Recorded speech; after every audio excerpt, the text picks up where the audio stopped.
Positivity rate कम होता चला जा रहा है।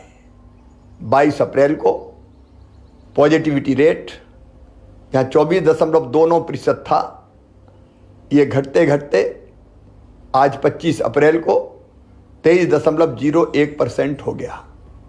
एक और राहत की बात है कि अब जहाँ संक्रमित होने वाले भाई और बहनों की संख्या लगभग स्थिर है, 13,000 के आसपास बनी हुई है, वहीं स्वस्थ होकर घर जाने वाले भाई और बहनों की संख्या तेजी से बढ़ी है। 19 अप्रैल को ये संख्या 6,836 थी, 25 अप्रैल को बढ़ के 11,324 हो गई। लगातार स्वस्थ होने वालों की संख्या बढ़ रही है, रिकवरी रेट हमारा बढ़ता चला जा रहा है, लेकिन अभी लंबी लड़ाई बाकी है। और याद रखिए, ये जो रिकवरी रेट बढ़ी और पॉजिटिविटी रेट कम हुआ, इसका सबसे बड़ा कारण है आपका सहयोग। कोरोना कर्फ्यू, कोरोना से लड़ाई घर के बाहर निकल के नहीं जीती जा सकती। कोरोना से लड़ाई हम घर पर रहकर ही जीत सकते हैं। हम घर पर रहे, इसलिए संक्रमण की दर अब घटती और है। आप सबसे मैं निवेदन करना चाहता हूँ, ये सहयोग लगातार आवश्यक है। धैर्य और संयम से हमको इस लड़ाई को लड़ते रहना है। मेरी प्रार्थना है कि हमारे गांव में अगर किसी मोहल्ले में कुछ घरों में संक्रमण है तो एक माइक्रो कंटेनमेंट एरिया बना दीजिए।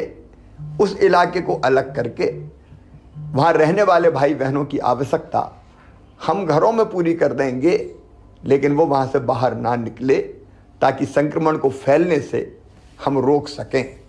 अगर हमारे शहर में किसी कॉलोनी में, किसी मोहल्ले में संक्रमित भाइयों और बहनों की संख्या ज़्यादा है तो वहाँ माइक्रो कंटेनमेंट एरिया बना के, मतलब उतने इलाके को कंटेन करके हम संक्रमण को बाहर फैलने से रोक दें। ये सहयोग अत्यंत आवश्यक है और इसलिए अब माइक्रो कंटेनमेंट एरिया बनाने की नीति भी इस लड़ाई में हमने सम्मिलित की है। मेरे प्रिय बहनों और भाइयों, जब हमारा कोई परिजन संक्रमित होता है तो मन में तकलीफ और व्यथा होना बहुत स्वाभाविक है, लेकिन कई बार ये देखा गया है कि बड़ी संख्या में पॉजिटिव पेशेंट के साथ परिजन अस्पताल आते हैं। मैं आपसे निवेदन करना चाहता हूँ, इसके कारण एक और आप स्वयं संक्रमित हो जाते हैं तो आप खुद का भी नुकसान करते हैं, और आप संक्रमित हो गए तो फिर आपके परिजन की देखभाल कौन करेगा। और इसलिए मैं निवेदन करना चाहता हूँ कि किसी का आना परिजन के साथ आवश्यक है तो कोरोना गाइडलाइन का पालन करते हुए आए, ज़्यादा संख्या में लोग बिल्कुल ना आए, और अस्पताल में तो संक्रमित को भर्ती करवाने के बाद वार्ड में कतई ना जाएं, बिल्कुल ना जाएं। आप अगर कोरोना पॉजिटिव पेशेंट्स के वार्ड में अंदर जाएंगे तो आप स्वयं संक्रमित हो जाएंगे। इससे संकट और बढ़ेगा और गहराएगा। इस समय हमको संक्रमण बढ़ाने में योगदान नहीं करना, संक्रमण रोकने में योगदान करना है। हर संभव प्रयास हम कर रहे हैं व्यवस्थाएं बनाने का। कई बार जब बड़ी संख्या में संक्रमित भाई बहन आते हैं तो व्यवस्थाएं छोटी पड़ने लगती है, तकलीफें स्वाभाविक है, मेरा मन भी बहुत व्यथित होता है, लेकिन इसके बावजूद हम पूरी ताकत से व्यवस्था बनाने में लगे हुए हैं। ऑक्सीजन की आपूर्ति लगातार बनी रहे और बढ़ती रहे, इसका हर संभव प्रयास जारी है।